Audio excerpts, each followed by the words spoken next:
नमस्कार, सवाल इंडिया का में आपका बहुत बहुत स्वागत है। मेरा नाम है अंकित त्यागी। इस वक्त आप एनडीटीवी इंडिया के साथ हैं। आज इस वक्त की सबसे बड़ी खबर, अतीक अहमद के बेटे असद के एनकाउंटर के बाद जिस तरीके से आज ये पूरा घटनाक्रम हुआ, उसको लेकर लगातार रिएक्शंस आ रहे हैं। उत्तर प्रदेश की पुलिस अपना पीठ थपथपा रही है और उसके साथ साथ राजनीति भी इस पर अब प्रबल तरीके से शुरू हो चुकी है। उमेश पाल हत्याकांड का आरोपी असद जो था, ये एक और शूटर गुलाम के साथ यूपी एसटीएफ ने इसको झांसी में एक एनकाउंटर में मार गिराया।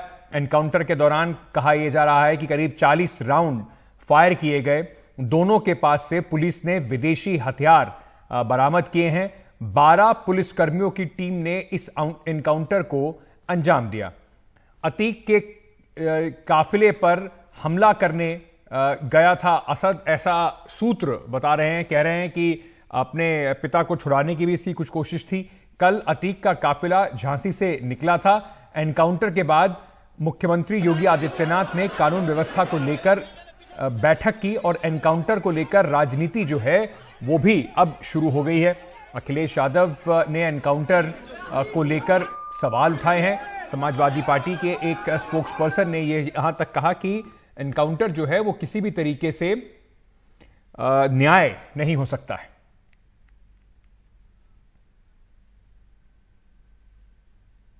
चौबीस 2023 को जो 2 अभियुक्त जिनको अपराधीकृत करते हुए सबने देखा है, मुठभेड़ में घायल हुए तथा बाद में उनकी मृत्यु हो गई, जिनकी पहचान असद पुत्र अतीक अहमद तथा गुलाम पुत्र मकसूदन के रूप में हुई। इस पूरे ऑपरेशन को हमारे एसटीएफ की टीम ने किया है।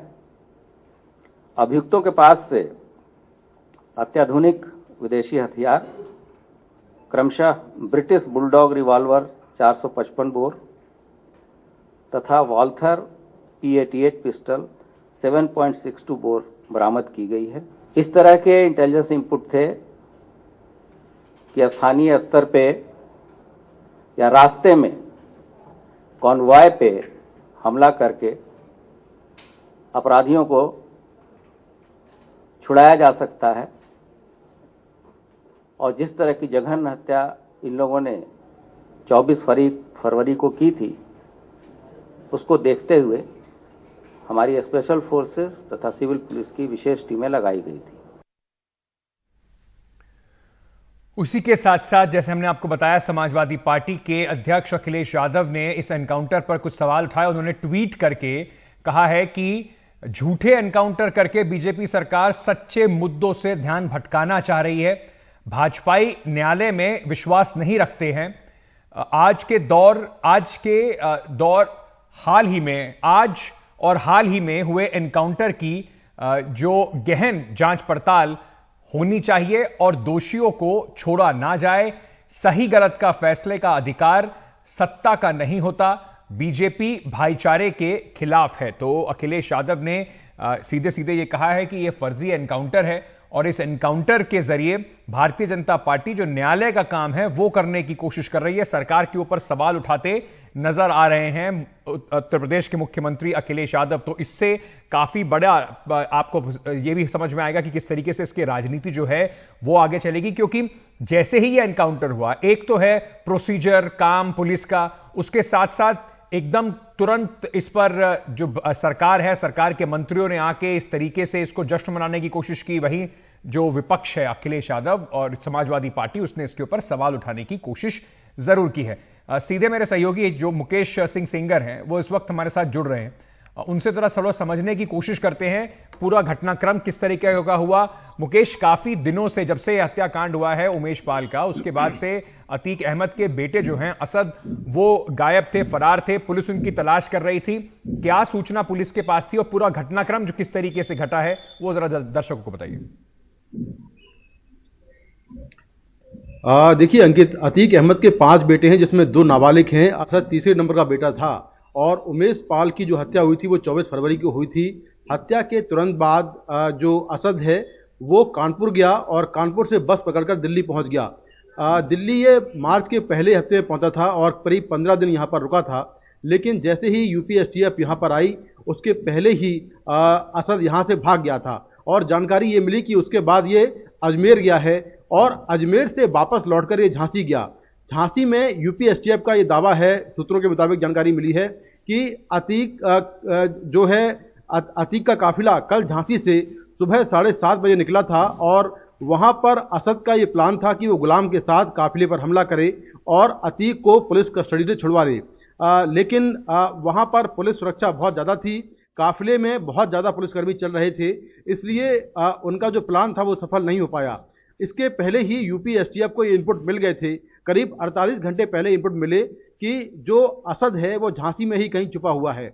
इस पर लगातार यूपी एसटीएफ काम कर रही थी, लेकिन बार बार असद अपना मोबाइल फोन और अपना सिम कार्ड चेंज कर रहा था और अपने जानकारों से बात कर रहा था। जो यूपी एसटीएफ है वो लगातार उसके मोबाइल को यूपी एसटीएफ ने सर्विलांस पर लिया हुआ था और जैसे ही आज सुबह ये जानकारी मिली कि असद अपने साथी गुलाम के साथ जो झांसी से करीब 7 किलोमीटर दूर जो परीक्षा डैम है बड़ा गांव के पास, वहां पर ये लोग इनकी लोकेशन वहां पर है। यूपी एसटीएफ की टीम वहां पर पहुंची और यूपी एसटीएफ के मुताबिक जैसे ही दोनों को रोका गया, इन्होंने रुकने की बजाय सबसे पहले जो असद जो बाइक चला रहा था उसके पीछे जो गुलाम बैठा हुआ था, गुलाम ने पुलिस पर फायरिंग कर दी, जिसके जवाब में यूपी एसटीएफ की टीम ने फायरिंग की और इस फायरिंग में दोनों मारे गए। पुलिस को इनके पास से 2 पिस्टल मिली हैं, जिसमें एक ब्रिटिश बुलडॉग है और दूसरी वॉल्थर P88 है। ये दोनों विदेशी पिस्टल हैं, काफी महंगी और रेयर पिस्टल हैं, तो ये पिस्टल इनके पास कहां से आई इसकी जांच होगी। दूसरा, जिस बाइक पर सवार होकर ये जा रहे थे वो बाइक किसकी है, क्या चोरी की बाइक है या कहीं और से लाए थे, उसको लेकर जांच चल रही है। झांसी में कौन से ऐसे लोग हैं जो इनकी हेल्प कर रहे थे, उसको लेकर झांसी की लोकल पुलिस और यूपी एसटीएफ लगातार जांच कर रही है।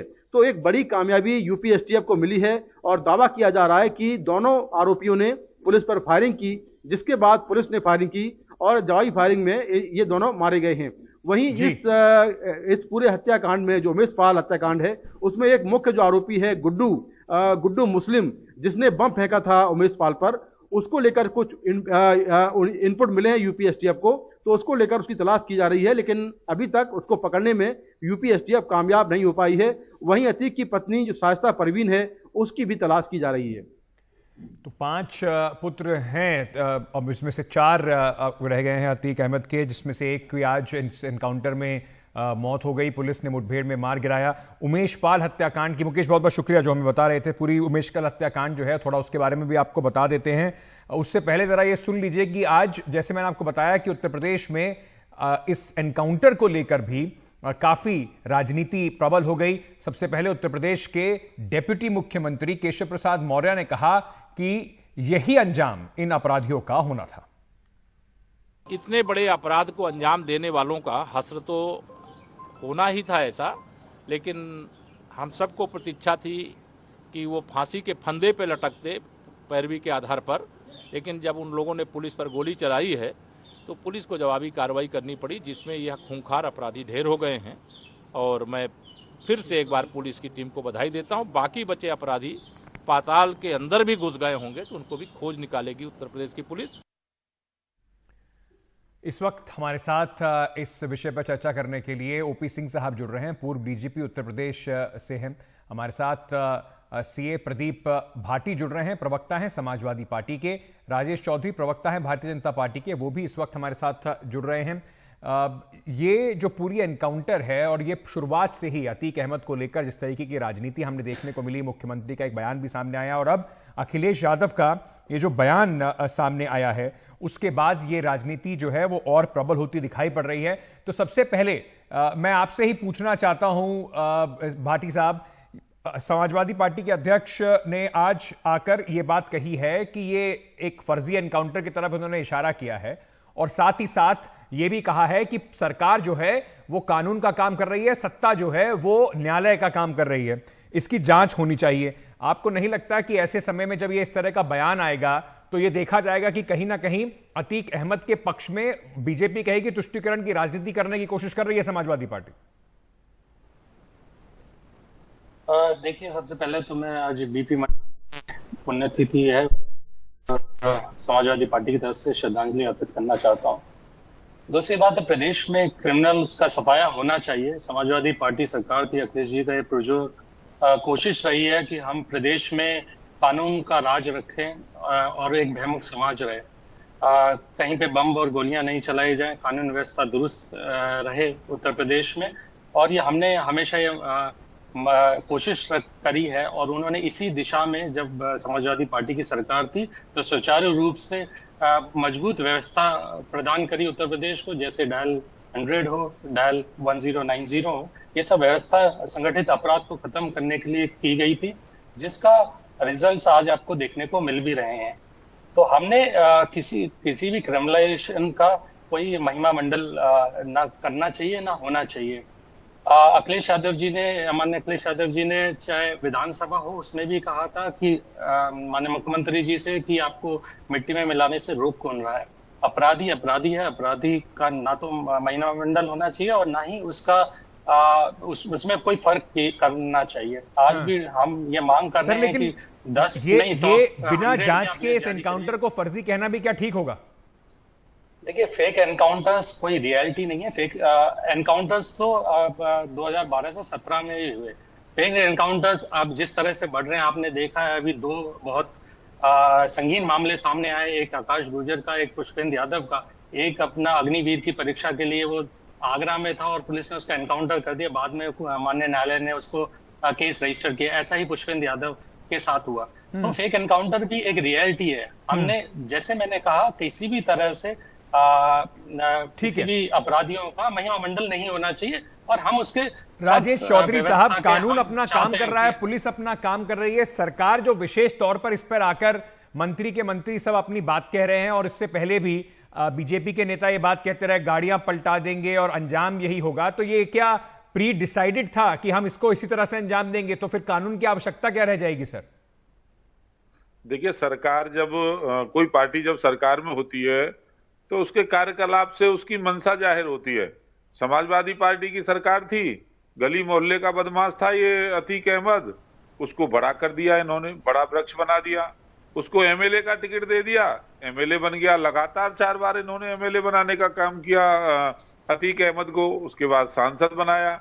लगातार मुख्यमंत्री उसके घर जाते थे, समाजवादी पार्टी के सारे नेतागण उसके घर जाते थे और उसे बड़ा अपराधी बनाने का काम समाजवादी पार्टी के लोगों ने किया। और दूसरी बात, ये उसको बढ़ावा देते थे। योगी जी की सरकार आज एक कानून का राज उत्तर प्रदेश में स्थापित करने में कामयाब इसलिए हुई है कि अपराधियों के अंदर भय। अब सामने से आप देख रहे हो, विदेशी पिस्टल जिनके पास मिल रही है, पुलिस के ऊपर फायरिंग कर रहा है, तो पुलिस माला लेकर के खड़ी रहे क्या? लड्डू लेकर के आए क्या? गुलदस्ता लेकर के आए क्या? आप गोली मत चलाइए भाई साहब, ये गुलदस्ता ग्रहण करिए। सर, सबसे पहली बात तो मैं आपको ये बता देता हूं, सबसे पहली बात चौधरी साहब, ये जो इस तरह की इमोशनल बातें होती है ना कि पुलिस लड्डू लेकर आए, माला लेकर आए और क्या जब्ती हुई आए, ये बातें सर ये पुलिस और ये जांच का विषय होता है। वहां पर क्या हुआ क्या नहीं हुआ वो तो अब एक जांच होगी। हर एनकाउंटर के बाद एक प्रोसेस होता है, वो प्रोसेस फॉलो की जाएगी। उसमें क्या सच्चाई क्या नहीं तथ्य, ये सब बातें सामने आएंगी। लेकिन इसका राजनीतिकरण करके जो कोशिश की जा रही है, जो आप कह रहे हैं भय है अब अपराधियों के अंदर, तो क्या बंदूक के दम पर सरकार भी अब यह तय करेगी कि बंदूक के दम पर चले वहां पर न्याय कानून व्यवस्था उत्तर प्रदेश के अंदर? कानून के दम पर, बंदूक के दम पर नहीं, कानून के दम पर सरकार यदि निष्पक्षता से काम करेगी, सरकार यदि पुलिस को आजादी के साथ काम करने का मौका देगी, कोई पॉलिटिकल इंटरफियर उसमें नहीं होगा, तो उत्तर प्रदेश की पुलिस बहुत अच्छी तरह से सक्षम है अपराधियों से निपटने के लिए। ये बात तो बिल्कुल ठीक कही सर आपने, लेकिन और इसमें अहम बात ये भी है कि सरकार और विपक्ष को समझना होगा कि इसमें कोई पॉलिटिकल इंटरफेरेंस नहीं होना चाहिए। ओपी सिंह साहब जो हमारे साथ हैं, पूर्व डीजीपी हैं उत्तर प्रदेश के। सर, एनकाउंटर्स का एक बड़ा सेट प्रोसीजर होता है, उस पर पक्ष और विपक्ष अपनी बातें कुछ भी रखे, राजनीति करने की कैसे भी कोशिश करे, लेकिन कुछ बड़े फैक्ट्स हैं जो मैं आपके सामने रखना चाहता हूं। 6 साल के अंदर 10,000 एनकाउंटर उत्तर प्रदेश पुलिस द्वारा की गई हैं। 2017 में ही 3,152 एनकाउंटर किए गए।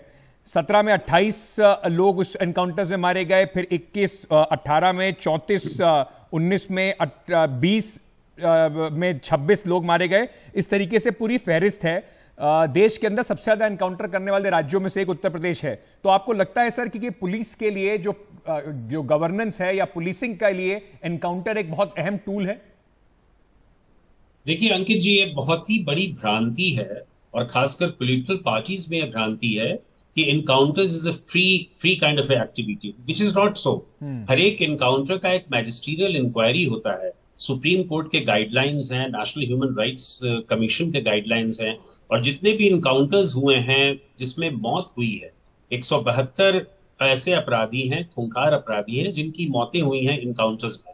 और किसी भी इनकाउंटर में ऐसा नहीं है कि पुलिस ने कोल्ड ब्लडेड मर्डर किया हो, या अगर ऐसा हो तो उसकी जांच होती है। लेकिन सबसे बड़ी चीज है कि जब पुलिस पे कोई फायर होता है, पुलिस पार्टी जब किसी को अरेस्ट करने जाती है, मैंने भी अपने डीजीपी के कार्यकाल में कई इनकाउंटर्स देखे वहां पे। इनफैक्ट 172 में मैक्सिमम इनकाउंटर्स उस समय हुए थे जब 2018 और 2019 का कार्यकाल था। तो हम लोगों ने देखा कि जब भी पुलिस पार्टी का मेन मकसद अरेस्ट करना होता है क्रिमिनल्स को, the first fundamental objective is to arrest, और उस अरेस्ट में अगर पुलिस पार्टी के ऊपर अगर क्रिमिनल्स अटैक करते हैं, फायर करते हैं, तो राइट टू सेल्फ डिफेंस के अधिकार के अंतर्गत पुलिस पार्टी उस पर रिटेलिएट करती है, और उसी रिटेलिएशन में पुलिस के द्वारा इनकाउंटर्स होते हैं जिसमें क्रिमिनल्स मारा जाता है। और इनकाउंटर में जिसमें मौत होती है, हर एक इनकाउंटर में मैजिस्ट्रियल इंक्वायरी होती है, सुप्रीम कोर्ट के गाइडलाइंस है, जैसा मैंने कहा एनएचआरसी के गाइडलाइंस है। ऐसा नहीं है कि कोड ऑफ कंडक्ट उसमें नहीं है, और ऐसा अगर होता है, अगर कोई फर्जी पाया जाता है तो उसमें कोर्ट कॉग्निजेंस लेता है। तो ये कहना, एक स्वीपिंग स्टेटमेंट देना कि हर एक इनकाउंटर फर्जी इनकाउंटर है। आप इस पर्टिकुलर केस में देखिए कि कितना नृशंस हत्या की गई है। 2 महीने पहले एक गवाह की हत्या हुई है, और उस गवाह की हत्या इसलिए सनसनीखेज हो गई क्योंकि उस गवाह को पुलिस प्रोटेक्शन मिला हुआ था। उस पुलिस प्रोटेक्शन में 2 बॉडीगार्ड्स थे जिनको भी क्रिमिनल्स ने मारा। माफिया अतीक अहमद, 1989 से मैं उसको जानता हूं, जब मैं वहां एसपी सिटी था इलाहाबाद में, और तब उसने पहला इलेक्शन लड़ा था, और वो तब से उसको माफिया बनाने का काम जो है पॉलिटिकल पार्टी ने किया है जी। और उसको पॉलिटिकल पैट्रोनेज मिला है। लेकिन सिंह साहब, आपको ऐसा नहीं लगता कि जो एनकाउंटर्स या इस तरह के जो हाई प्रोफाइल केस होते हैं उसमें जिस तरीके की जो राजनीतिक बयानबाजी होती है, वो चाहे किसी भी पार्टी की तरफ से हो, कोई कह रहा हो कि पलटा के मार देंगे और बदला ले लेंगे और मिट्टी में मिला देंगे, या कोई कह रहा हो कि ये गलत एनकाउंटर हो रहा है, उससे पुलिस के ऊपर कोई दबाव रहता है क्या? और उसी वजह से, इन राजनीतिक बयानों की वजह से ही पुलिस का जो भी एक्शन होता है उस पर एक सवालिया निशान लग जाता है? देखिए, पुलिस पे दबाव होता है या नहीं होता है, ये उस कॉन्टेक्स्ट पे निर्भर करता है। आज के कॉन्टेक्स्ट में योगी आदित्यनाथ की शासन में, उनके सरकार में पुलिस पर कोई फर्जी काम करने का दबाव नहीं है। योगी आदित्यनाथ का दबाव सिर्फ इतना है कि प्रदेश में रूल ऑफ लॉ का एस्टैब्लिशमेंट हो, सुरक्षा की भावना हो, जो क्रिमिनल्स हैं वो जेल में रहें, जो स्वच्छ नागरिक हैं, जो इनोसेंट नागरिक हैं, जो सामान्य नागरिक हैं, उन्हें सुरक्षा का माहौल मिले। तो इसलिए ये कहना बहुत गलत है कि कोई पुलिस पर प्रभाव रहता है या पुलिस पर दबाव रहता है। ये पुलिस जो है, यूपी पुलिस और खासकर एसटीएफ जो है, उसने बहुत ही प्रोफेशनल तरीके से सभी चीजों को अंजाम दिया है। आप इसकी ओर देखें कि जो व्यक्ति, जो शूटर्स हैं, वो 2-2 महीने से गायब हैं, हाइडआउट्स उनके पता नहीं चल रहे हैं। टेक्निकल इंटेलिजेंस के द्वारा, ह्यूमन इंटेलिजेंस के द्वारा, डॉट्स के द्वारा रियल टाइम बेसिस पे उनको ट्रैक किए जाने की कोशिश की जा रही है, और उस कोशिश के आधार पे उनके लीड्स को कलेक्ट किया जा रहा है, उनके लीड्स को प्रोसेस किया जा रहा है, एनालाइज किया जा रहा है, और सारे लीड्स को एक्सप्लॉइट किया जा रहा है। ठीक है, आप क्या इसको एक बहुत ही देहाती ढंग से उसको इन्वेस्टिगेशन समझ रहे हैं, जिसमें कि विदेशी रिवॉल्वर और विदेशी पिस्टल मिल रहा है? ये क्रिमिनल्स जो हैं वो माफिया का एक बेटा है और दूसरा शूटर है। आप कैसे इसको सामान्य तरीके से समझते हैं? मैं समझता हूं कि ये पूरे प्रदेश के लिए एक चुनौती थी कि एक ब्रॉड डे लाइट में किसी की हत्या हो जाना, और उसके बाद सारे इसी सवाल को मैं भाटी जी के पास ले चलता हूं, क्योंकि उनकी पार्टी इस पर सवाल जरूर उठा रही है। भाटी साहब, आप हाथ भी उठा रहे थे। ये जो हत्या हुई है, उमेश पाल हत्याकांड हुआ है, उसमें 2 पुलिस वाले भी मारे गए हैं सर। इतने विभत्स हत्याकांड, और मैं इस बात को बिल्कुल सहमत हूं कि कुछ भी, कितनी भी बड़ी घटना हो, काम न्यायालय का होता है सजा देने का, लेकिन पुलिस हाथ पे हाथ धर के थोड़ी बैठी रहेगी अगर पुलिस पे हमला होगा तो। बिल्कुल आपने ठीक कहा। हम पुलिस पे अगर ऐसी कार्रवाई होती है तो उसका कठोर तरीके से जवाब देना चाहिए। हम उसके खिलाफ नहीं है, वो बिल्कुल होना चाहिए। मैं अभी बीजेपी के प्रवक्ता जी अभी थोड़ी देर पहले ये कह रहे थे कि हमने बदमाश और गुंडे तो उत्तर प्रदेश छोड़ के भाग गए हैं, तो फिर ये बम कहाँ से आ रहे हैं? वो पुलिस पे अटैक कर रहे हैं, इसका मतलब उनके हौसले कितने बुलंद है, ये समझने की बात है। जहां ये कह रहे थे कि, तो ये अपनी बातों में विरोधाभास आप खुद देखिए कि जिस तरह से इन्होंने कानून व्यवस्था का खस्ता हाल उत्तर प्रदेश में कर रखा है, ये खुद ही उसकी गवाही दे रही है ये सब चीजें कि इतने ज्यादा अपराधी हौसला बुलंद हो चुके हैं कि वो आगे पुलिस पे अटैक कर रहे हैं। और दूसरा, वो पिस्टल्स कहां से आ रही हैं, वो भी उसी उत्तर प्रदेश। अब आपके 6 साल पूरे हो चुके हैं, अभी आप उत्तर प्रदेश में विपक्ष के कंधे पे बंदूक रख के ये सब बातें नहीं करें, कानून व्यवस्था को सुचारू रूप से वो चलाएं, ये आपकी जिम्मेदारी है। सुनिए एक मिनट, एक सेकंड सुन लीजिए, देखिए कृपया करके बीच में भाटी साहब, लेकिन एक दूसरी बात एक और समझिए कि क्या पुलिस, आप जो सवाल उठा रहे हैं वाजिब सवाल हैं, बम कहां से आ रहे हैं, इतना उनके अगर हौसले इतने बुलंद हैं कि वो ब्रॉड डे लाइट में इस तरह की घटना कर दें, लेकिन उसके बाद अगर पुलिस कार्रवाई करती है तो आप बिना किसी इन्वेस्टिगेशन के रुके हुए आप और आपकी पार्टी के जो मुखिया हैं वो आके कह देते हैं फर्जी एनकाउंटर है, तो ये भी तो ठीक नहीं है ना सर, पुलिस के मनोबल के खिलाफ है ये तो। देखिए अखिलेश यादव जी ने जितने भी क्रिमिनल थे, हमने उसका राजनीतिक खामियाजा भी भरा है। आप चाहे डीपी यादव हो, अतीक अहमद हो, मुख्तार अंसारी हो, हमने इनको राजनीतिक अपने से दूरी बना के रखा है। आप ये बहुत पास में मत जाइए, नियर पास में जाइए, आप ये सब चीजें सच्चाई में आपके सामने आ जाएंगी। दूसरी बात, संवैधानिक और न्याय प्रक्रिया, कानून का इकबाल क्या खत्म हो गया उत्तर प्रदेश में? हम ये पूछना चाह रहे हैं, क्या कोर्ट सर, लेकिन आप चलिए, मैं ये सवाल मैं बीजेपी पे ले जाने से पहले मैं पूछना चाहता हूं, आप कह रहे हैं कि कानून का इकबाल क्या खत्म हो गया है, पर आप किस आधार पर इस एनकाउंटर को फर्जी कह रहे हैं, ये भी तो समझा दीजिए। कुछ आपको कोई इंफॉर्मेशन मिली है, कुछ आपके सामने कोई तथ्य ऐसा आया है कि ये एनकाउंटर फर्जी था, इसको एनकाउंटर को फर्जी लेबल कैसे किया जा रहा है, मैं ये समझना चाह रहा हूं। देखिए, एक तरफ जैसे बताया जा रहा है कि गुंडे वो उनको छुड़ाने जा रहे थे, अतीक अहमद को छुड़ाने के लिए ये प्रयासरत है, तो हमारी इंटेलिजेंस क्या कर रही थी? हमारे सूचना, हमारे तो इतना सक्षम पुलिस बल है उत्तर प्रदेश की। अभी एक्स डीजीपी साहब ने सही कहा कि जब अगर इंटेलिजेंस नहीं होती तो इनका एनकाउंटर कैसे होता है? इंटेलिजेंस थी तभी तो वहां तक ये जानकारियां सामने आई। पर खैर, राजेश चौधरी साहब, आप सुन रहे थे समाजवादी पार्टी के जो स्पोक्स पर्सन है वो क्या बात कह रहे हैं, साथ ही साथ वो ये भी कह रहे हैं कि देखिए, आप राजनीतिकरण करने की कोशिश कर रहे हैं, क्योंकि एक विशेष धर्म से अतीक अहमद आता है, तो उसको जिस तरीके से प्रेजेंट किया जा रहा है उससे बीजेपी कहीं ना कहीं राजनीति की कोशिश कर रही है, राजनीतिक लाभ की कोशिश कर रही है। अच्छा, मैं तो इनसे पूछना चाहता हूं, समाजवादी पार्टी के प्रवक्ता महोदय से, आप बड़े विद्वान व्यक्ति हैं, अतीक अहमद को आप अपराधी मानते हैं या नहीं मानते हैं? वो माफिया था कि नहीं था? 106 मुकदमे कायम है उसके ऊपर, 106 मुकदमे कायम है। आप और 2004 में भाटी साहब एक एक करके, सर भाटी साहब एक एक करके, आपने अपनी बात रखी सर, वो बीच में नहीं बोल रहे थे, उन्हें अपनी बात कर दीजिए, फिर आप जवाब दीजिएगा, मैं आपके पास आऊंगा। आपको बहुत बुरा लगा था, अब आपने क्वेश्चन पूछा इसलिए मैं जवाब दे रहा हूँ। मैं आपके पास आऊंगा सर, जवाब पूरा उनके सवाल सुन लीजिए, मैं आपसे जवाब लेने के लिए आपको समय दूंगा, पहले उनकी बात सुन लीजिए पूरी। मैं पूछ रहा हूं क्वेश्चन, और मेरा अगला क्वेश्चन सुनिए ना। 2004 में आपने इसके ऊपर से 2 मुकदमे वापस लिए, मुलायम सिंह यादव जी मुख्यमंत्री थे, क्या ये देवता था? किसी मंदिर का पुजारी था, उसमें झूठे मुकदमे लग गए थे? अरे आपने ही इसको अपराधी बनाने का काम किया है, आपके द्वारा ही ये सब आतंक का जाल बिछाएगा। मुख्तार अंसारी, आप इन्हीं के साथ खड़े हो जाओगे? मुस्लिम तुष्टीकरण की राजनीति आप करने का काम करते हो, हम नहीं करते। आपको उसमें अपराधी में धर्म नजर आ रहा है, और कोई अपराधी मान लो ये हिंदू होता तो आपको धर्म नजर नहीं आता उसका। इसलिए आप अपना चश्मा ठीक करिए। अपराधी अपराधी होता है, चाहे वो हिंदू हो चाहे वो मुसलमान हो। माफिया है, उसने लोगों की जमीन दबाई है, उसने लोगों पर अत्याचार किए हैं, उसने लोगों के साथ अन्याय किया है, लोगों की हत्याएं करवाई है। कानून का काम है, सरकार का काम है उसे सजा दिलवाना, और बीजेपी के शासन में ही ट्रायल हो रहा है, उससे पहले नहीं हुआ। किसी की हिम्मत नहीं थी कोई गवाही जाकर कोर्ट में दे दे। पुलिस अधिकारी करते थे, अदालतों को धमकाने का काम करता था। ठीक है, ये स्थिति इसकी रहती थी। ठीक है, ठीक है, ठीक है, आपके मुख्यमंत्री तो इसके घर जाकर बिरयानी खाने का काम करते ठीक है। एक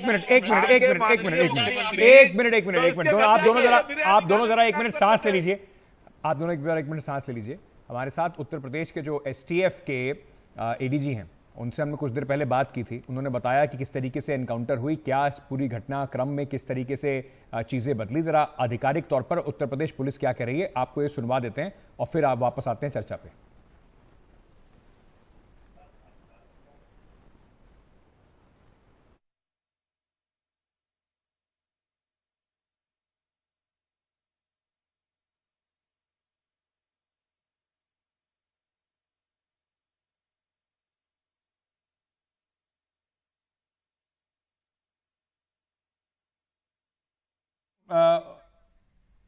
चलिए तो उसको जरा एक कुछ उसको हम निकाल के एक बार दोबारा से आपके लिए चलाएंगे। ये तस्वीरें जो आप इस वक्त देख रहे थे, ये वो सीसीटीवी फुटेज की थी जिसमें असद दिखाई पड़ रहा था। मैं एक बार फिर से जो हमारे साथ उत्तर प्रदेश पुलिस के ओपी सिंह साहब हैं, ओपी सिंह साहब, उत्तर प्रदेश में पुलिस में ऐसे पहले भी कई बार आरोप लगे हैं और कई केसेस में उत्तर प्रदेश पुलिस को सजा का कई जगह पर सामना भी करना पड़ा जहां पर फर्जी एनकाउंटर की बात रही। आगरा का एक केस के बारे में अभी बात कर रहे समाजवादी पार्टी के जो प्रवक्ता है यहां पर। एनकाउंटर किसी भी, हमारे जो दर्शक इस वक्त बैठे हुए हैं, क्या एनकाउंटर लास्ट ऑप्शन होता है या अपराधियों में भय फैलाने के लिए इसको पहले ऑप्शन की तरह इस्तेमाल पुलिस करती है? प्रोसेस क्या होता है, सर प्रोसीजर क्या होता है? देखिए अंकित जी, मैं स्पष्ट कर दूं कि as a professional police officer मैं कभी भी इनकाउंटर और खासकर फर्जी इनकाउंटर को कभी प्रमोट नहीं करता, कभी उसको जस्टिफाई नहीं करता। और मैं नहीं समझता कि आज के रिजीम में भी इस प्रकार की घटनाओं को जस्टिफाई किया जा रहा है। सबसे बड़ी चीज है कि इनकाउंटर्स जो हैं वो जस्टिस नहीं है, ये बात सही है, लेकिन इनकाउंटर्स क्यों होता है? इनकाउंटर्स इसलिए होता है कि पुलिस के ऊपर जब गोलियां चलती हैं, पुलिस अगर किसी अपराधी को गिरफ्तार करने जाता है और उसके ऊपर अगर अटैक होता है तो राइट टू सेल्फ डिफेंस में पुलिस को यह अधिकार है कि वो भी गोली चलाए। आफ्टर ऑल पुलिस को क्यों दिया गया है वेपन्स? पुलिस को निहत्था कर दिया जाए? आपने पुलिस को सारी चीजें दी हैं, लाठी दिया है, वेपन्स दिया है, AK-47 दिया है, एक्सप्लोसिव्स दिया है, इन सबों का यूज क्या है? अगर कानून के हिसाब से अगर पुलिस को ये सब चीज को प्रयोग में नहीं लाना है तो फिर सरकार कह दे या संविधान कह दे कि इनको की कोई जरूरत नहीं है और पुलिस को कुछ नहीं मिलेगी। हमें ट्रेनिंग दी जाती है, हमें फायरिंग की ट्रेनिंग दी जाती है, हमें लाठी बलवा ड्रिल की ट्रेनिंग दी जाती है। किस लिए दी जाती है? कि अगर इमरजेंसी में अगर इस प्रकार के अगर मौका आते हैं तो उसमें हम अपने दक्षता को किस प्रकार हम प्रूव करें, उसको कैसे हम यूज करें।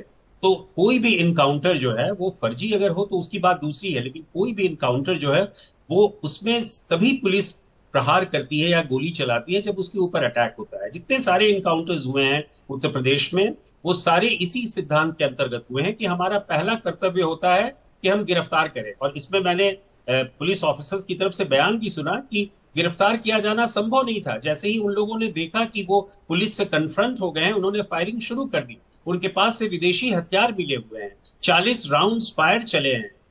तो इस प्रकार ये कहना कि ये फर्जी इनकाउंटर है, ये तो एविडेंस बताएगा। पर मैं समझता हूं कि प्रोसेस जो है वो इनकाउंटर का वो बहुत ही क्लियर है, रूल ऑफ लॉ जो है बहुत ही क्लियर है। संविधान के दायरे में, कानून के दायरे में, नेशनल ह्यूमन राइट्स कमीशन के गाइडलाइंस के दायरे में, सुप्रीम कोर्ट की जितने गाइडलाइन है उनके दायरे में पुलिस काम करती है। सर मैं एक सेकंड आपको इसलिए रोक रहा हूं क्योंकि बीएसपी की भारतीय जो बहुजन पार्टी है, बहुजन पार्टी की जो चीफ है मायावती, उनका एक ट्वीट इस वक्त आया है इसी एनकाउंटर को लेकर, जिसपे उन्होंने कहा है कि प्रयागराज में अतीक अहमद के बेटे व अन्य एक व्यक्ति की आज पुलिस मुठभेड़ में हत्या हुई। उन्होंने शब्द इस्तेमाल किया है हत्या हुई, और हत्या पर अनेकों प्रकार की चर्चाएं गर्म हैं। लोगों को लगता है कि विकास दुबे कांड को दोहराया जाने की आशंका सच साबित हुई, अतः घटना पूरे तथ्य व सच्चाई जनता के सामने आ सके इसके लिए उच्च स्तरीय जांच होनी चाहिए।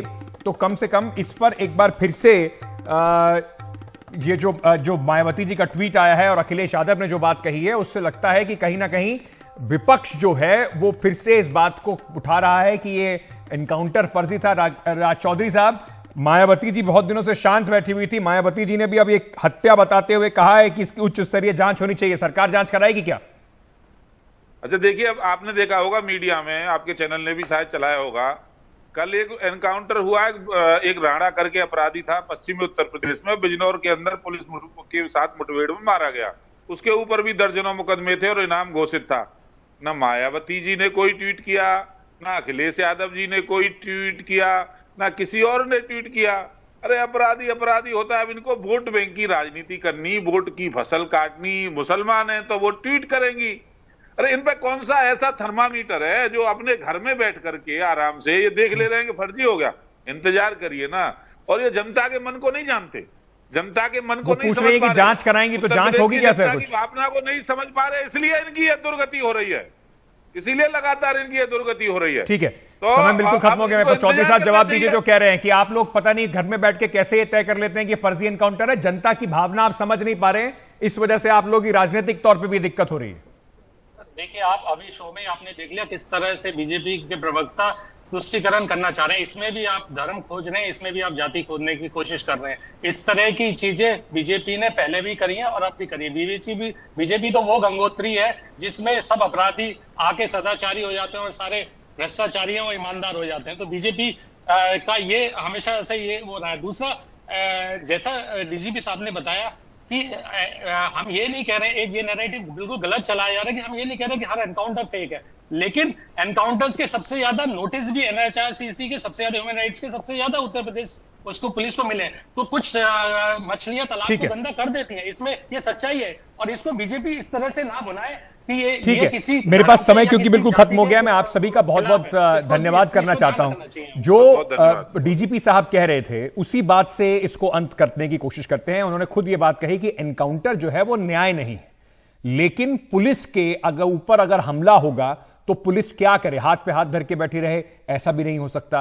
और हर एनकाउंटर का एक पूरा प्रोसेस होता है, एक प्रोसीजर होता है, उसे कुछ प्रक्रिया से गुजरना होता है और उसके बाद भी उसकी जांच होती है। तो अगर किसी को जांच में वो पाया जाता है कि कुछ उसमें गड़बड़ी है, तो पुलिस वालों के खिलाफ, जो भी पुलिस वाले इसमें दोषी हैं, उनके खिलाफ कार्रवाई हो, क्योंकि कानून का राज यही कहता है कि पुलिस का काम पकड़ने का है और उसके बाद न्यायालय को तय करना है किसी भी व्यक्ति के लिए कि उसने क्या गलत किया है और क्या सही किया है। लेकिन दिक्कत यह है कि बिना किसी जांच के एक तरफ फर्जी एनकाउंटर का आरोप और दूसरी तरफ एनकाउंटर पर पीठ थपथपा के अपने आप को यह दिखाने का आरोप कि हम कितने बलशाली सरकार हैं, दोनों ही कहीं ना कहीं राजनीति से प्रेरित, और इन्हीं दोनों नैरेटिव के बीच में थोड़ी दिक्कत जरूर सामने दिखाई पड़ती है। छोटा सा एक ब्रेक ले लेते हैं, ब्रेक के बाद वापस आ रहे हैं। खबरों का सिलसिला एनडीटीवी इंडिया पर जारी है।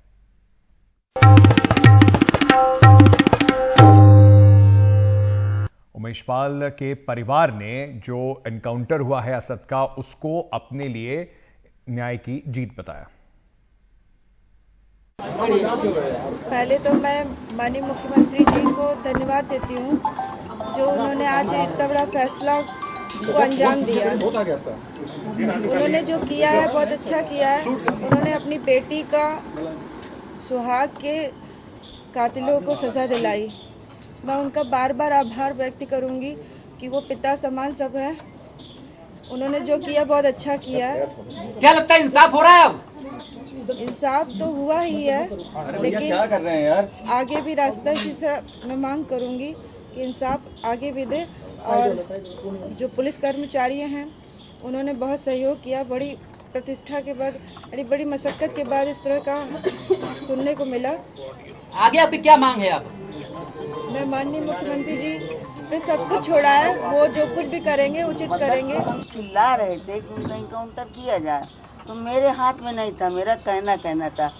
लेकिन मैं इस समय मुख्यमंत्री जी का बहुत बहुत धन्यवाद करती हूँ और पुलिस विभाग के ऊपर, जो कि उन लोगों ने, मुख्यमंत्री का आदेश था, जो यहाँ के मुख्यालय जितने पुलिस प्रशासन के हैं, उन्होंने अपना फर्ज अदा किया जो उनको करना चाहिए। उन्होंने अच्छा न्याय किया। इसके आगे अब जो भी हुआ है वो कानूनी तौर से फैसला हुआ है। आगे जो हैं उनके लिए भी जो प्रशासन सोच रही है, या इतनी दिन से भाग दौड़ मचा रही है, पुलिस विभाग छटपटा रही है, तो उनको जो करना है वो अपने लाइन से अपने हाथों द्वारा करेंगे। हमें मुख्यमंत्री जी के ऊपर पूरा भरोसा था। वहीं उत्तर प्रदेश सरकार में मंत्री संजय निषाद ने इस एनकाउंटर पर क्या कहा, वो भी आपको सुनवाते हैं। मैं तो अपनी सरकार को बधाई दूंगा, माननीय मुख्यमंत्री को दूंगा कि सदन में बोला था कि उत्तर प्रदेश को हम सर्वोत्तम प्रदेश बनाएंगे, जितने गुंडे माफिया उन्हें विक्टिम मिला देंगे और जीरो टॉलरेंस की नीति पर हम आएगा और हमें दोबारा सरकार में जनता ने भेजा, उन्हें हम पूरा विश्वास दिलाते हैं। आज ऐसे अपराधी जितने भी हैं, यही हम उस टीम को भी बधाई देते हैं, एसटीएफ को और डीएसपी को, कि उन लोगों ने अभिरक्षा में लेने का प्रयास किया और उन्होंने जवाबी कार्रवाई में जो भी कुछ हुआ है, इससे बेहतर तो एसटीएफ और डीएसपी बता सकते हैं। लेकिन अगर किसी के ऊपर इनाम घोषित हुआ है तो इस वक्त, चलिए सीधे इस वक्त आपको लिए चलते हैं केंद्रीय मंत्री एसपीएस बघेल साहब के पास, जो इस वक्त हमारे साथ जुड़ रहे हैं। उत्तर प्रदेश से आते हैं। सर, सबसे पहले मैं आपसे पूछना चाहता हूं आपकी प्रतिक्रिया, ये जो एनकाउंटर हुआ है उमेश पाल हत्याकांड में 2 आरोपियों को और पुलिस ने मार गिराया है, उसमें अतीक अहमद के पुत्र भी शामिल हैं। मुझे याद है आप पिछली बार जब हम बात कर रहे थे तो आपने कहा था कि कानून का राज स्थापित जल्दी करेंगे। जी, मेरी पहली प्रतिक्रिया यह है कि उमेश पाल के घर में 2 बार गया हूँ। एक बार तो फॉर्मेलिटी होती है, मैं 2 बार गया, उनकी पत्नी और उनकी माँ से परिवारजनों को मिला है, मेरे निजी संबंध उनसे थे।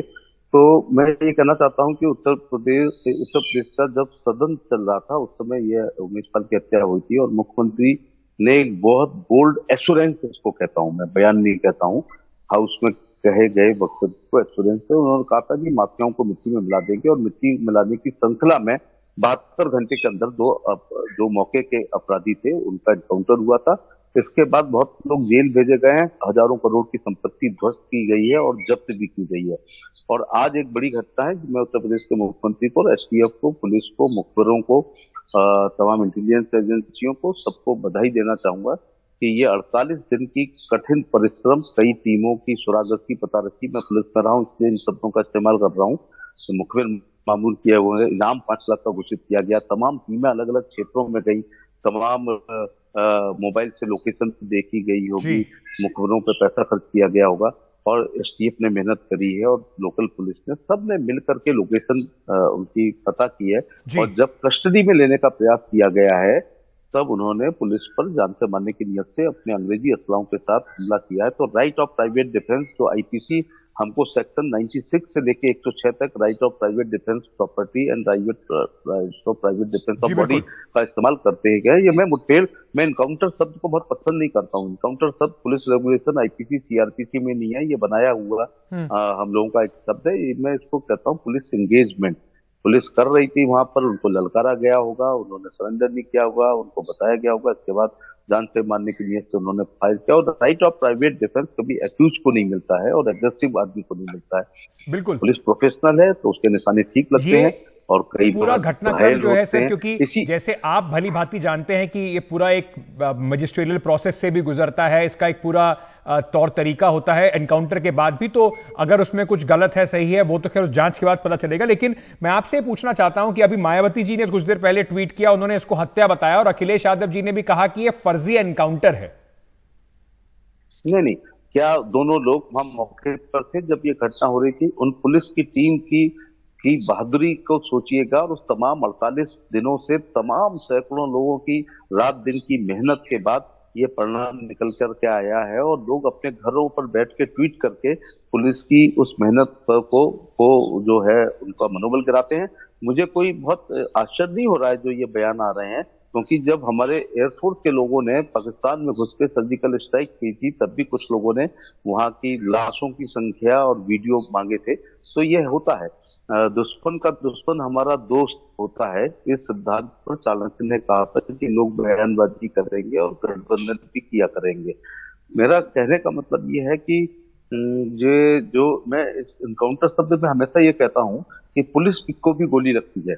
उमेश पाल के साथ 2 गनर मारे गए थे जिनके पास सेमी ऑटोमेटिक वेपन थे और 48 दिन में अतीक अहमद के लड़के ने और बाकी मुलजिमों ने सरेंडर करने का काम नहीं किया। अगर वो कोर्ट में सरेंडर करते तो आज ये इस प्रकार की मुठभेड़ ही नहीं होती, क्योंकि उनकी आदत पड़ी है, उनको अपराध की आदत है। और ये आप टीवी पर 4 हिस्सों में बांटो, एक में मुख्यमंत्री के बयान को सुनवाइएगा, दूसरे में हत्या करते हुए का लाइव वीडियो दिखाइएगा और तीसरे में ये दर्द जहां मरे गए हैं वो दिखाइएगा और चौथे में आज अतीक अहमद जहां इलाहाबाद प्रयागराज की कोर्ट को अटेंड कर रहे हैं।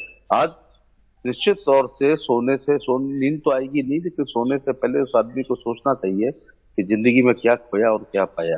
मैं आपसे बघेल साहब ये पूछना चाहता हूं कि क्योंकि भारतीय जनता पार्टी के बड़े सारे नेताओं के इस हत्याकांड के बाद बयान आ रहे थे कि गाड़ी पलटा देंगे, एनकाउंटर कर देंगे, क्योंकि इस तरीके का एक राजनीतिक माहौल बनाया गया, तो आपको लगता है कि कहीं ना कहीं इसी वजह से सवाल उठ रहे हैं कि पहले से ही मन बना लिया था कि एनकाउंटर में ही मारेंगे? नहीं, ऐसा नहीं है।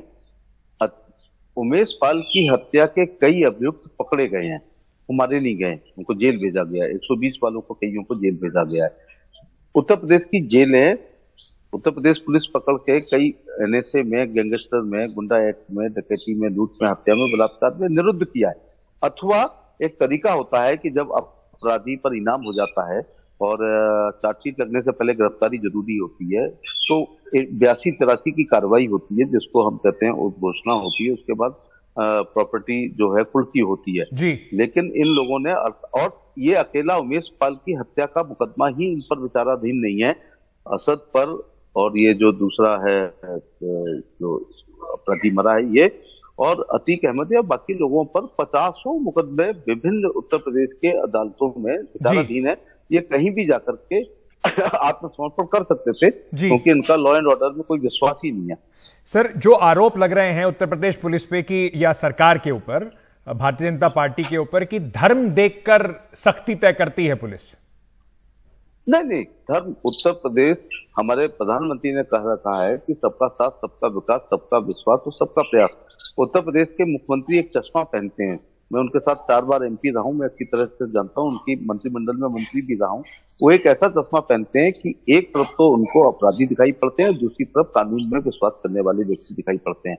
और अपराधियों की कोई जात, क्षेत्र, धर्म नहीं होता है, उनको जो पालते हैं वो भी बड़ी भारी गलती में रहते हैं कि वो उनका साथ देंगे। अपराधी किसी का सगा नहीं होता है। ये संयोग है कि अतीक अहमद एक धर्म विशेष के हैं, लेकिन सनातन कट्टर हिंदू धर्म की जातियां भी जेलों में भरी पड़ी हैं और यदा कदा उनके भी इनकाउंटर हुए हैं। मैं कोई रिकॉर्ड लेके नहीं आया हूं, लेकिन हार्डन क्रिमिनल जो भी है उनके इनकाउंटर होते हैं। अच्छी बात। सर, जाने से पहले अंत में मैं सिर्फ आपसे एक सवाल और पूछना चाहता हूं। 2017 से लेकर अब तक करीब 10,000 इनकाउंटर उत्तर प्रदेश पुलिस ने किए हैं जो दर्ज हुए हैं। देश में इनकाउंटर के मामले में उत्तर प्रदेश पुलिस जो है वो बिल्कुल पहले स्थानों पर खड़ी दिखाई पड़ती है। तो क्या बंदूक के भय से उत्तर प्रदेश में कानून व्यवस्था बनाने की कोशिश की जा रही है? नहीं, बंदूक के भय से लॉ एंड ऑर्डर ठीक नहीं हो रहा। हम सभी मुकदमों को लिखते हैं, जांच करते हैं, अपराध होता है तो सबके कोई इनकाउंटर नहीं होते हैं, लोग गिरफ्तार होते हैं। 72 घंटे में heinous crime Uttar Pradesh police खोल भी लेती है, लेकिन ये यदाकदा घटना होती है इनकाउंटर की, जिसका बहुत ज्यादा मीडिया से महामंडन होता है।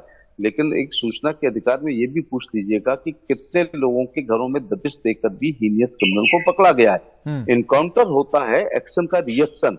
अगर कोई व्यक्ति सरेंडर कर दे, दोनों हाथ ऊपर कर दे, असला फेंक दे, तो कभी कोई उसका इनकाउंटर नहीं करता है। लेकिन इन लोगों की आदतन अपराधी होते हैं, हैबिचुअल ऑफेंडर होते हैं, तो ये हमेशा पुलिस पर अटैक ही करते हैं, उसके बदले में की कार्रवाई में मारे जाते हैं। इनकाउंटर कहीं सीआरपीसी, आईपीसी, सीपीसी और पुलिस रेगुलेशन में नहीं है इसका बदला।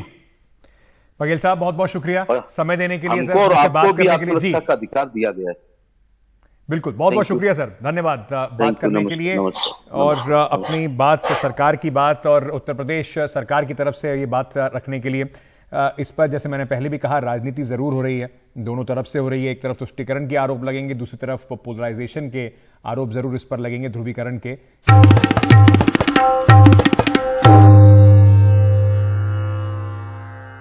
एक बार आपको फिर से याद दिला दें किस तरीके से इस पर पूरी राजनीति अब सामने आ गई है। अतीक अहमद के बेटे असद के एनकाउंटर के बाद समाजवादी पार्टी के अध्यक्ष अखिलेश यादव ने एनकाउंटर पर सवाल उठाए। उन्होंने ट्वीट करके कहा कि झूठे एनकाउंटर करके बीजेपी सरकार सच्चे मुद्दों से ध्यान भटकाना चाहती है। भाजपाई न्यायालय में विश्वास नहीं करते हैं। आज के और हाल ही के हुए एनकाउंटर की मैं गहन जांच पड़ताल और दोषियों को छोड़ा ना जाए। सही गलत का फैसला का अधिकार सत्ता का नहीं होता, बीजेपी भाईचारे के खिलाफ है। वहीं जांच की मांग बसपा की मुखिया मायावती ने भी की है। उन्होंने भी ट्वीट करके कहा कि प्रयागराज के अतीक अहमद के बेटे और एक अन्य की आज पुलिस मुठभेड़ में हुई हत्या, शब्द इस्तेमाल किया गया है, पर कई तरह की चर्चाएं गर्म हैं। लोगों को लगता है कि यह विकास दुबे कांड के दोहराए जाने की उनकी आशंका सच साबित हुई है। घटना के पूरे तथ्य और सच्चाई जनता के सामने आ सकें, इसके लिए उच्च स्तरीय जांच हो। अब इस पर जवाब केशव प्रसाद मौर्य ने दिया, क्या कहा यह भी सुन लीजिए। इतने बड़े अपराध को अंजाम देने वालों का हश्र तो होना ही था ऐसा, लेकिन हम सबको प्रतीक्षा थी कि वो फांसी के फंदे पे लटकते पैरवी के आधार पर। लेकिन जब उन लोगों ने पुलिस पर गोली चलाई है तो पुलिस को जवाबी कार्रवाई करनी पड़ी, जिसमें यह खूंखार अपराधी ढेर हो गए हैं। और मैं फिर से एक बार पुलिस की टीम को बधाई देता हूं। बाकी बचे अपराधी पाताल के अंदर भी घुस गए होंगे तो उनको भी खोज निकालेगी उत्तर प्रदेश की पुलिस। चलिए, सवाल इंडिया का में आज इतना ही। खबरों का सिलसिला एनडीटीवी इंडिया पर जारी है, बंद रहिए हमारे साथ।